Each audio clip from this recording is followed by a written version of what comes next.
Hey there, everybody. This is RCK, and I'm glad to have you back here again today. It's rather late for me. I just got off work. I wanted to bring you guys a video. It might be something some people have mentioned before. It's just some of the ideas behind me doing expansion. If you guys know me on the servers any at all, I host a lot of noob games, and I frequently go on their channels and see what they're talking about, see how the game's going, and especially in the beginning of the game, I see a lot of people even post pictures or other things, and they will show their battle reports of them just getting annihilated by different indies just because they didn't expect how many was there. They just underestimated the indie type, other things such as that. Um, so I wanted to bring this video and just show you guys how I test expansion, the things I would write down during a game, different things I might think is good against certain units that I think would be better to expand with than others. Other than this, I also videoed a LA Man expansion video. I also expect to do a national overview for them. I haven't decided if I will make the expansion video come out before or after I make the national overview. I haven't had a lot of time lately, and I am going on a little bit of a vacation this weekend. I'll be gone for the next 3 or 4 days.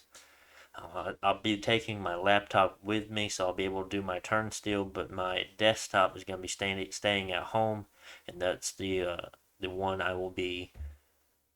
That's the one I do all my videos on. So I might schedule the LA Man expansion video to come out on Monday, other than the EA Calum. That one might have to put on pause since I won't be able to record it this weekend like I normally do. And I will just have to make that either for next week or maybe halfway through next week and just be a video in the midweek instead of coming out on Monday. So I will definitely figure out something about that. So just starting it off, say I'm playing this nation for the first time. I'm actually joining the game. Gonna be playing Bandar Log. I've never played as them before. And there's also LA Man I've never played as before. I'm also joining a game as them. So normally enough, when I start this testing part of the game, whereas I'm just trying to figure out how I want to actually expand and do other things, and the scales I think would be good as far as or early, mid, and late game. I would normally just start off. I've already made a pretender, the one I'm going to test today, but I would go to create a world. I would use a relatively small map so it will load fast. Pelawar is a pretty good map. You'd see a lot of people play it in multiplayer games. I would just put let's have my tab locked on. I would just put T for test. I will go into Middle Ages because that's the one I want to do. I would set the other nation here to human, so as I am doing my turns, they stall and I don't run into any problems with them expanding into me or other things such as that. Whereas in an actual multiplayer game, yes, that is a possibility, but while I'm testing these games, I want to be just me versus the indies, just seeing what I can do. I would pick the nation I want to play, and that is Bandar Log. I will leave that as random. Alright, and the day we're going to be testing War Elephant expansion. I might try something like a Tavi expansion, I think is possible. And Bandar, the Ape expansion is fine. And also Tiger Rider expansion is also another one you could do for this nation. It has a lot of viable options here. So we will go press OK. I will load up my scales pretender that I made. And there's going to be someone in the water, but we put them on a human, so it doesn't matter. It's like they took a Trinity, and we will wait for it to set up the game. Whenever you watch a lot of national overviews and things, you'll see that people have already done expansion. It's usually the best one they've done. They possibly could have had 3 or 4 other games before that where they've tested it and they didn't do as well, and they just showed the one that they got the best. But this is starting from turn one, so you guys will be, or turn zero, so you guys will see everything that's going on. All right, not too bad expand or not too bad spot. I don't think. Kind of sucks having the water here beside us, but we will be okay. Starting off, we do everything like everyone else. We would send our scout. Oh, there's a throne there. I didn't see that. So we will send our scout. Well, that's farmland. Send our scout down. We'll profitize them. And we will make 4 war elephants. Some of me wants to make a researcher to start researching, but I don't feel like there's anything that we can research at this time that would really may have any use for us. I could possibly see going to just 3 war elephants and recruiting someone.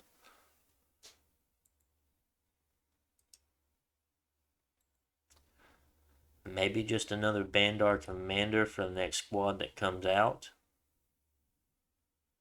so that they have relatively high protection. We don't have to worry about arrow fire like we would have to worry about from these guys here, just having one protection. One protection. Well, yeah, very, very low protection on their mages. So that is the idea. We can, well, technically, I mean, the Venari captain with 14 protection will work just fine with a leadership of 60. But the leadership 80 does give us a morale bonus to our relatively low morale elephant, so that might be very handy as well. So I think I will go with the Bandar commander. And we will end that turn.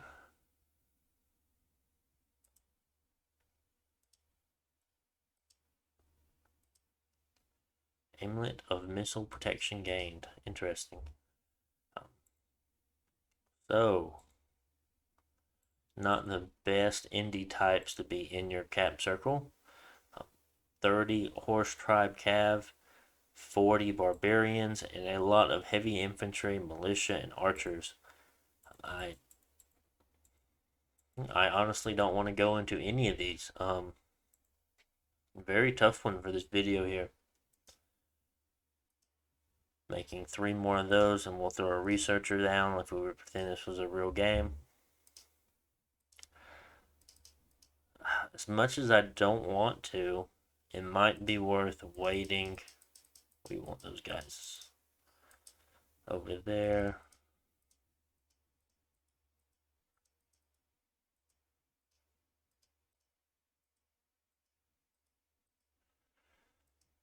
It might be worth waiting a second round to get more elephants. But horse tribe's going to be rough either way. We might be able to deal with the heavy infantry and militias.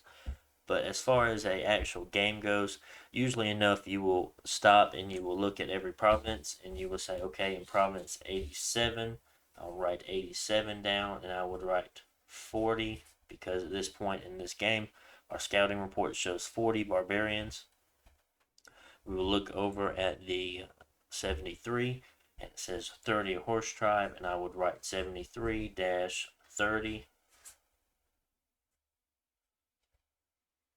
And that's just telling me that how many of each of those are in each province. So next turn, the scouting reports might vary a little bit, and we will write that down and compare it to the previous turn. But we will be attempting to take out 98 with this starting force. Hopefully the elephants were able to do enough power to push us through. And I will end the turn, even though I really don't want to.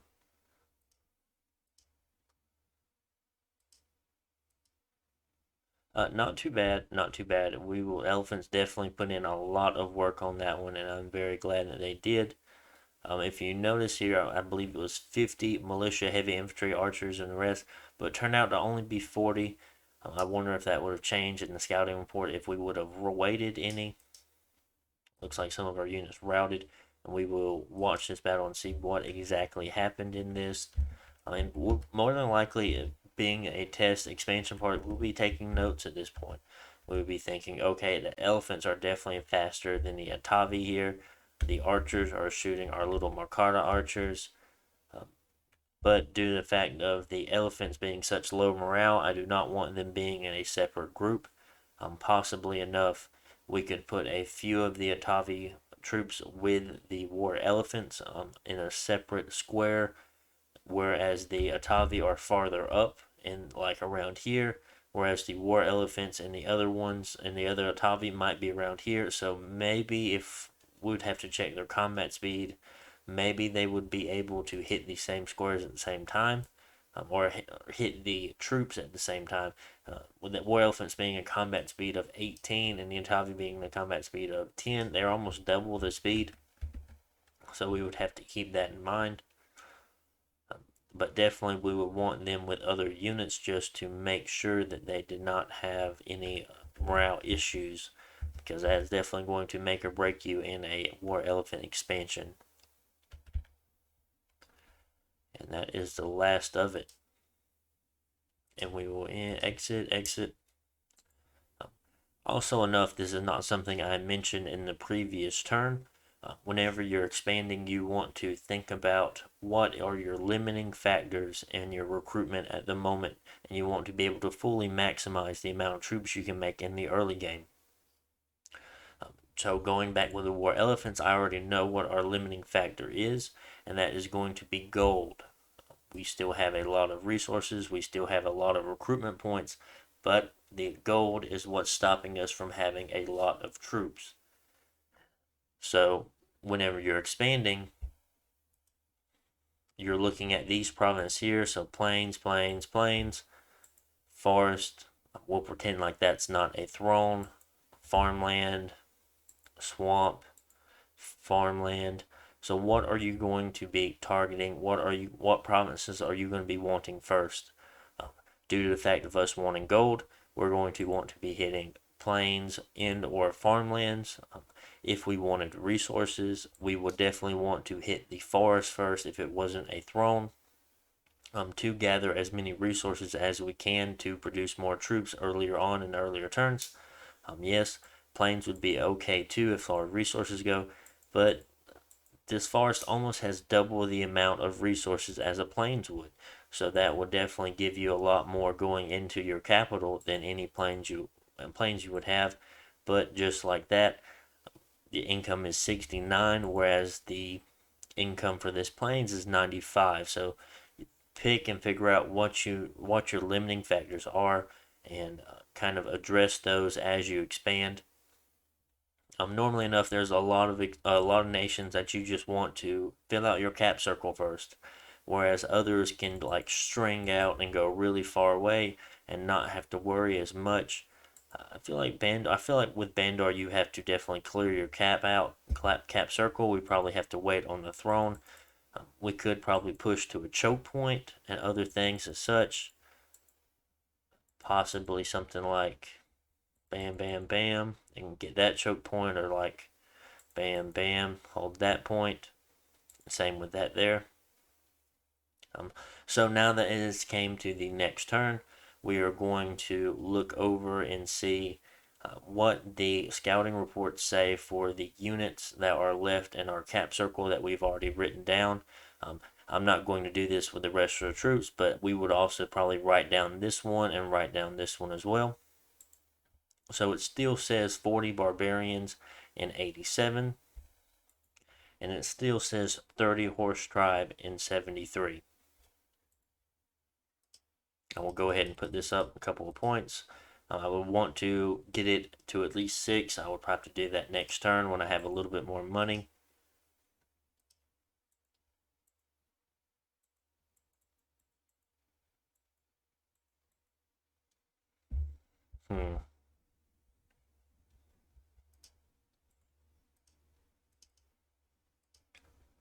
I'm not sure if we will be able to take these barbarians out. I am a little bit more worried about them, just due to the fact of how hard they hit and my elephants are going to be trampling into their line, so my elephants are going to be surrounded by very hard hitting troops. And if it wasn't for the amount of horse uh, cav archers, I would definitely wait for the barbarians.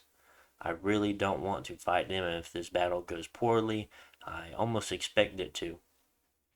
I would also very much like to beeline towards one of these farmlands, but being blocked by these horse tribe cavalry, I just don't think that my very, very weak monkeys were able to hold up well against them. My Bandar war elephants do have 11 protection, but I don't know if that will be enough.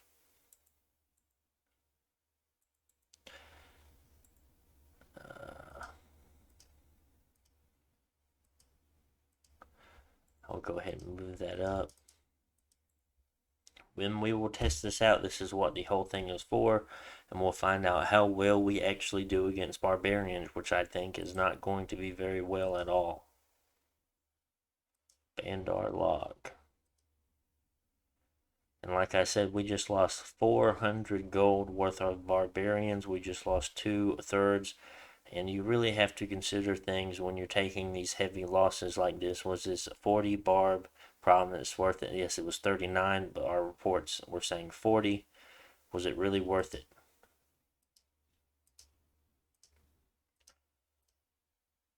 So we will look and see what we have left over. It looks like one of our war elephants routed. I think they made it back though. Put them on attack close or just attack. If we had another war elephant, I would definitely go for this province here, but I don't think we will be able to. I think we'll just try to push and get the last province that we're able to get in our cap circle. I will make another. Honestly, I think no, I can't make a guru. I would just make another yogi while I have the points for it or the money for it.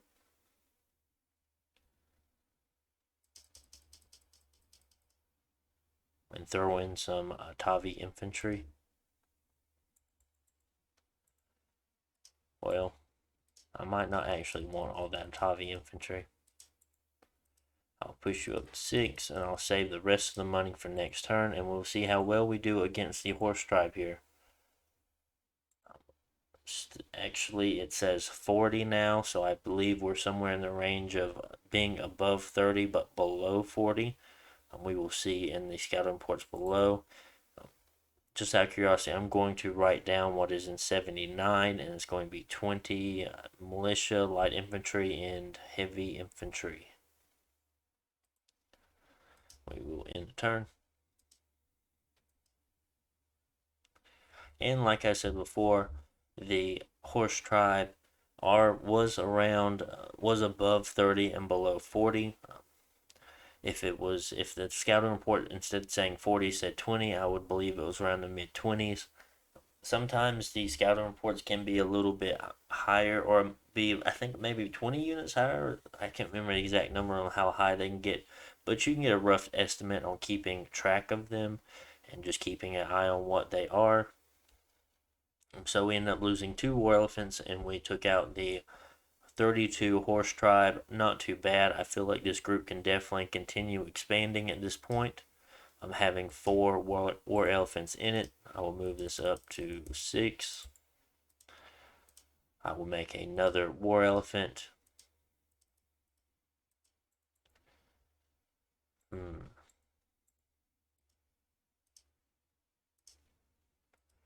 I will go ahead and move this unit up. I know we're not expanding fast, but sometimes a safer expansion is better than a fast expansion.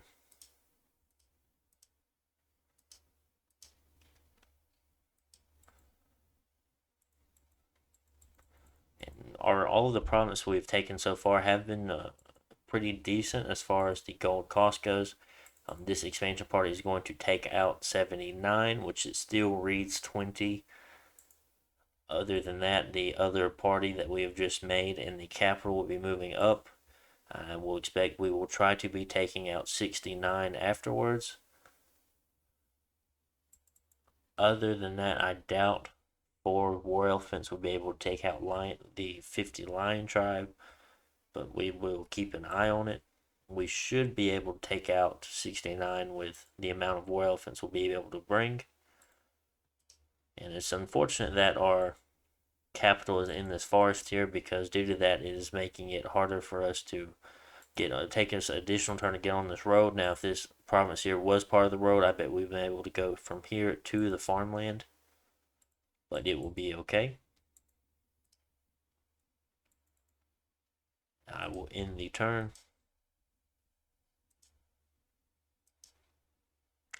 And like the scout report said, 20, there's 24. I bet next turn, if we would have read it, it probably would have said 30.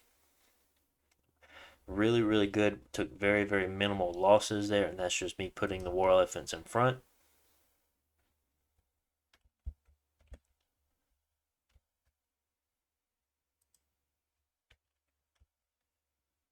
There they go. Routing. And that's all she wrote. Couple of events happening. Go ahead and push this up to 6. We will take our elephant units and move them. Oh, dark vines. I believe I can't remember what size dark vines are. I don't remember if we can trample them or not, but regardless, the nature mages, being the blood hinge druids, I think their nature blood, just having the chance of them casting things like tangle vines and such to stop our elephants might be very, very painful for us. We might actually want to wait on that. But I feel like the amount, or being 5 war elephants, I feel like they should be able to take either one of these provinces here. We will be sending both of these troops, attack closest,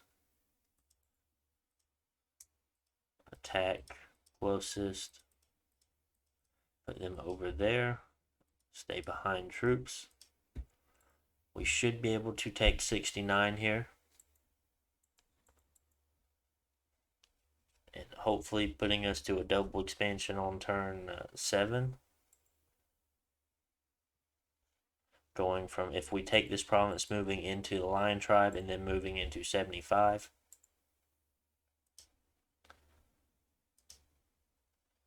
Do we have another commander that can pick up troops? No.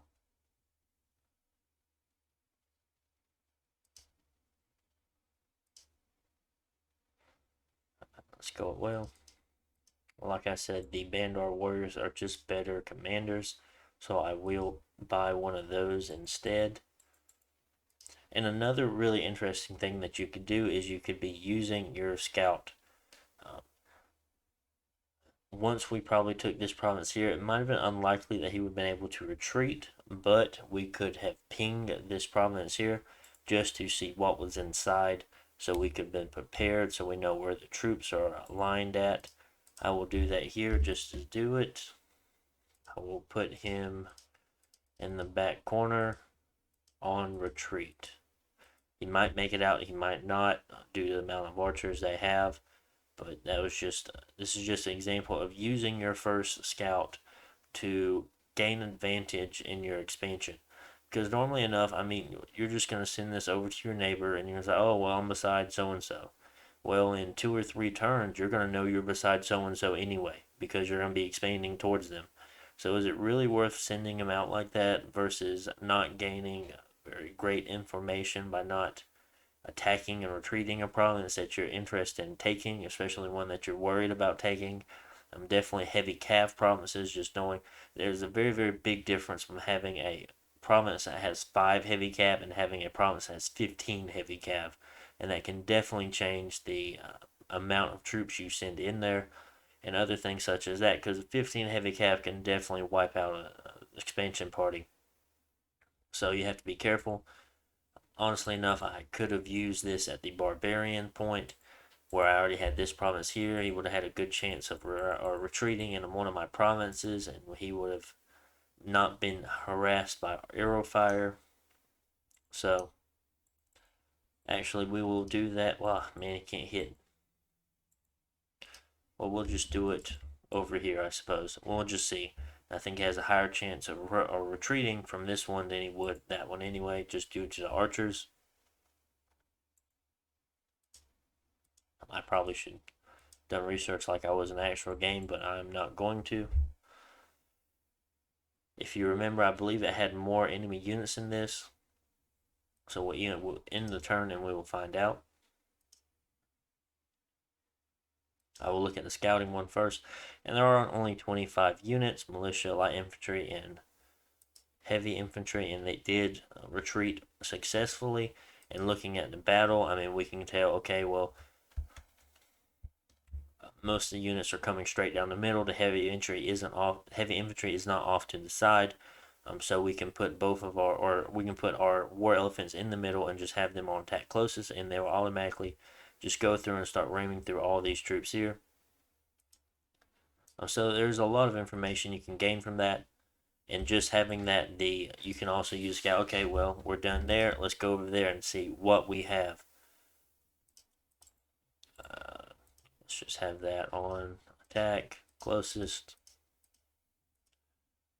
and there we go.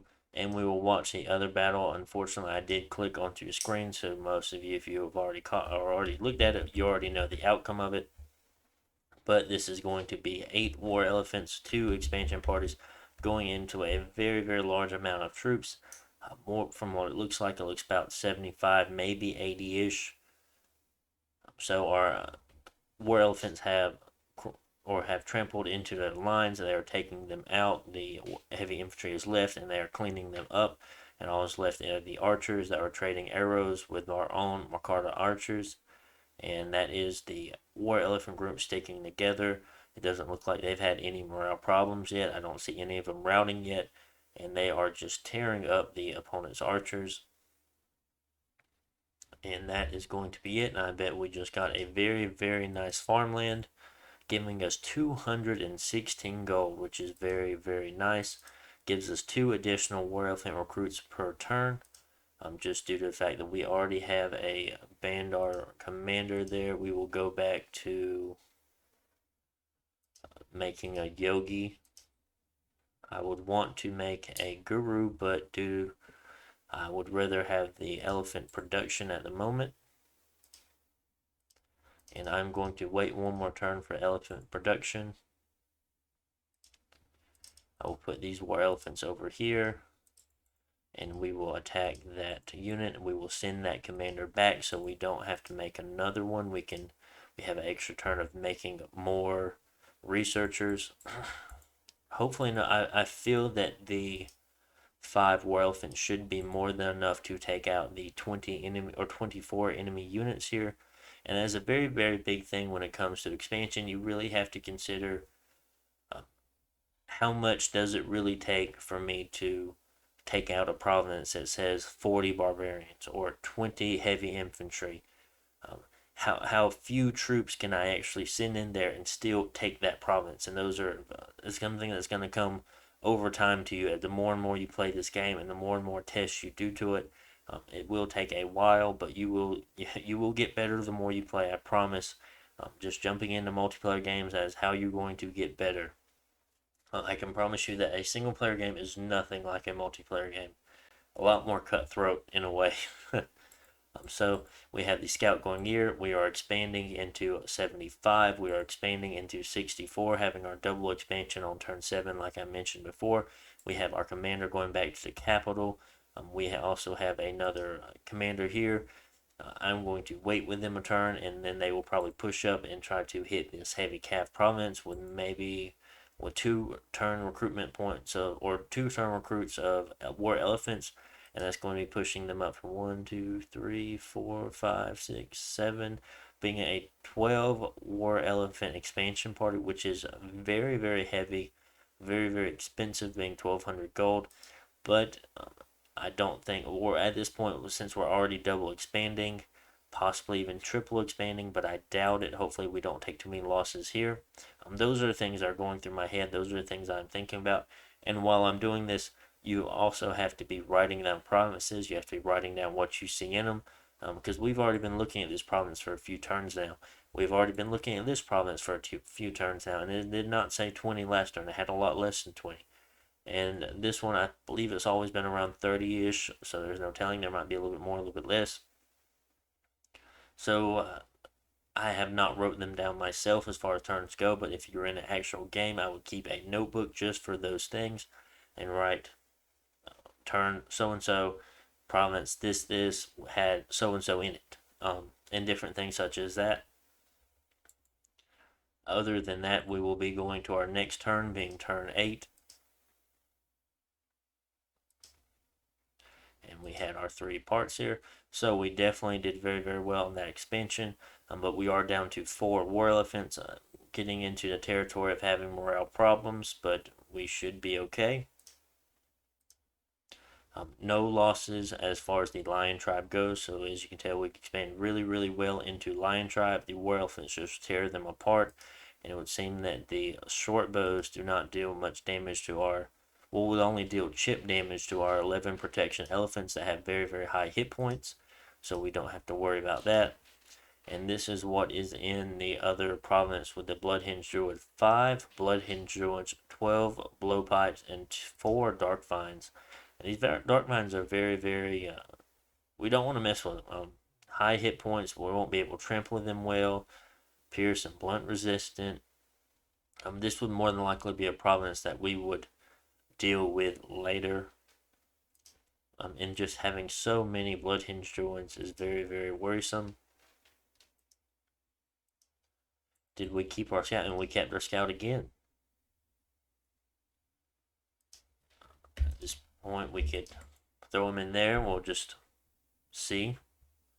But reading now, it says 60 archers and light infantry. I think I went from 40 to 60. I wouldn't particularly want to expand in them again. We could try this swampland, this farmland, and mountains. But no, actually we can't because they're mountain crossing. We can't go in those yet. We can try the cave and we can see how well 4 elephants would do against the Bakemono. And due to their size 1 stature, the trampling will probably do more to them, and we will test it out. I don't think trampling has to deal, or I don't think trampling deals with attack skill or defense skill, so fighting in the darkness doesn't matter. We will just trample over them. And just 20, we should be okay. I don't think I have been keeping up with my PD. Make sure you're doing this in your games for sure. So do we want a plains or do we want a waste? I would much rather have a plains any day of the week. Yes, waste might have more magic sites, but it might have more magic sites. There's no guarantee. Heavy cav on the other side of the river here, so we will more than likely leave that alone. So we will go for the plains next. If there's nothing else, I probably will not expand any farther. It puts us have a pretty good grip on this throne here. If we do decide to expand farther, we will hit this waste and take it just to have it. We will be moving this large war elephant group up to fight the horse cav and to block off this entrance here while also taking having some control of this farmland. And that is our ideas. We're also going to be pinging that 88 this turn.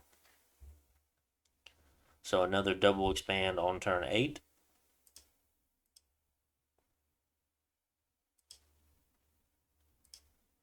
No losses again. Well, we found a crystal shield, which is really, really nice. We'll go over that in a minute. Completely destroyed the Bakemono. And I just want to show you that tramplers are not bothered by darkness. They do not care how many attacks you have per square. They will trample over you. They don't care if you have skeletons. They will just keep trampling. And there goes the last ghost. So, very, very nice. And this is the other province, so it only has 41 troops in it, but it does have a cloud mage, which is rather dangerous. And our scout retreating successfully again. So that is how we've already got what, 1, 2, 3 provinces of information out of a single scout. At this point, I would probably move over here to test the heavy cav. I will show you what the crystal shield is. So very, very awesome spell for this nation in particular, and for any astral nation at all.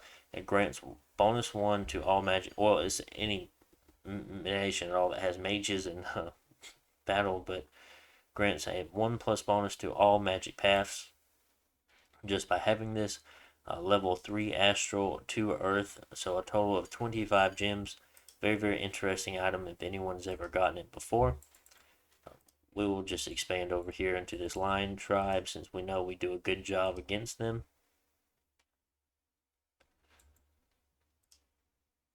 You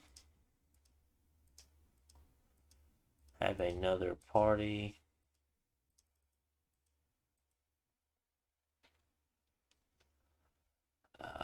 Where do I want to send you?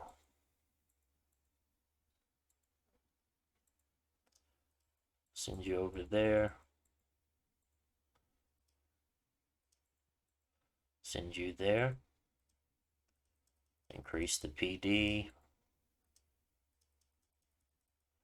Increase the PD. Must have had some events there because I did not put that much PD in that province. We will attack the horse cav, or the horse tribe. That guy is going over there. At this point, since we're making so much money, we can start making our gurus, or we can start making our rishas, which is our 2 turns. We are getting close to a point where it is turn 9. Do I want to continue making war elephants or not? And that is a decision you will have to make. At what point in your game do you think it is useful to stop making your expansion parties and start deciding on actual composition of the armies that you're going to want to have? I can promise you that as far as mid game goes, I'm not going to want war elephant armies. I might want very, very small groups of war elephants to attack rear or just break up enemy lines, but I'm not going to have a completely war elephant army, and definitely not into the late game due to their very, very low magical resistance. So keep that in mind. Just to have an idea of what you want to do with your armies from your transition from every age, being from early, mid to late. So we have a triple expansion again on turn 9. I will end the turn. Hopefully this video does not go too long. So we end up losing 3 war elephants here. Pretty much due to the fact of us just having a low number of war elephants. I'd say if we had 6, we definitely would have won this battle, and it is okay. Didn't take any losses here against the lion tribe. I took 2 losses against the horse tribe, which I was wondering if we were or not. And it looks like we'll be able to take this farmland next fairly easily. Where?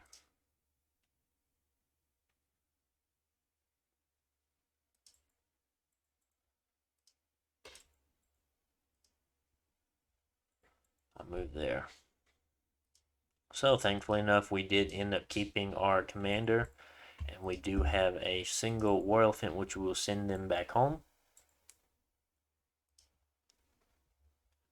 Should have made a commander if I wanted to send out more war elephants, but we do have a commander coming back home. Yeah, he's going to same speed either way. So just a double expansion this turn, maybe moving into a triple on the turn after. Probably not, though. I'll do it there just in case. 6, we should be fine. And at this point, you have to decide. Well, I didn't take a bless at all, so I didn't want to do tiger expansion. But what do you want in your armies after this point? Like, I know these units are good. I could be making a lot of these. I could be making Royal Swordsmen. I probably wouldn't make white ones. Tiger Riders, I could make those.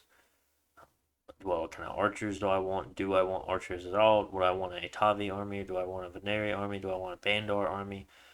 Do I want a stealthy raiding groups? Do I want to go ahead and start making those now? Do I want to wait till later? At this point, I have enough resources.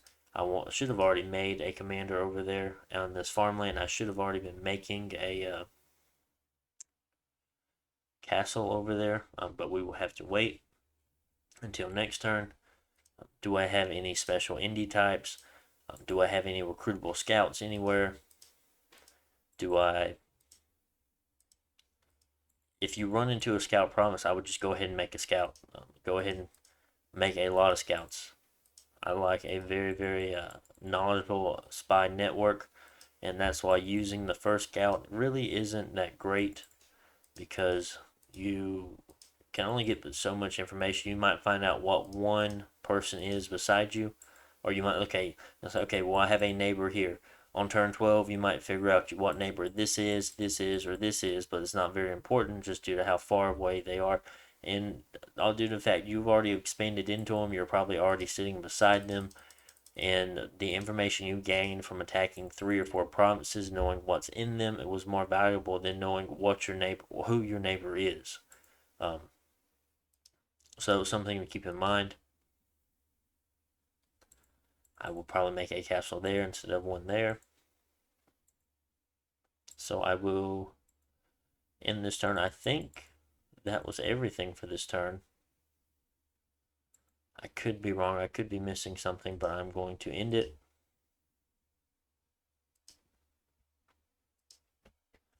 So take fairly heavy losses, but we were fighting a lot of Lion Tribe. So we took half the amount of War Elephants out, or they took half the amount of War Elephants out, but we still ended up conquering the province. No losses there, so really, really nice. Some events, 10 defense there, nice. And this army will be moving to take that province there. We have so much money. I was hoping that the province here was still a snowy so we could cross that. We can go ahead and construct a castle here.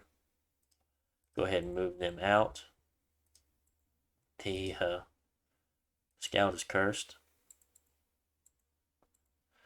Go ahead and move someone out over there to see who's over there. Make a scout. So we can go ahead and set up another castle there next turn. We can decide, okay, do we want highlands or do we want a cave? The cave here is actually going to be a bit of a cutoff point, so no one can come over. So that would guarantee us this province, and this province. So that would put a little bit more higher. We want this province more than we would want those because we can just take these later if we block it off from anyone else taking it. So be mindful of that. And like I said, these farmlands, so much gold coming in from them. We've started our production of new units that we will want to hit very, very hard. They have low match resistance, and you'll keep that in mind in the late game. Fairly good as far as their paths go. And as for the first one, I'd probably send them out. Research is rather low at this point, but that's not big of a deal. It's turn 11. Because we are going to want a lot of astral, we're going to want a lot of nature as this nation. Go ahead and send them out, get them site searching, get as many site searches as you can do. Like I said, we want to see what's there. We're attacking there. We're attacking there. So we're doing another triple expand on turn 11. And we will end the turn and see how it goes. As far as my tests go, I only go to turn 12. So we take that province, we take that province, and we take this province. Losing 3 elephants, not too bad, but having 7 left means we can expand again. And we also cut that province off. This was a caveman, so that gave us essentially 3 extra provinces. 10, no, 8 heavy cav.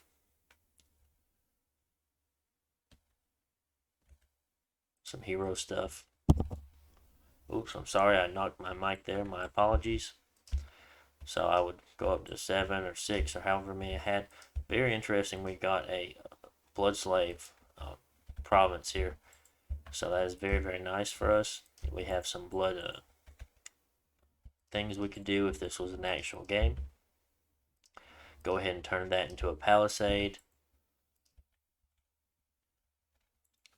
I would decide where I wanted the other one at. Probably one of these here. Maybe one there and one there. And this is when we would turn into our eco mode, pushing ourselves into the mid game.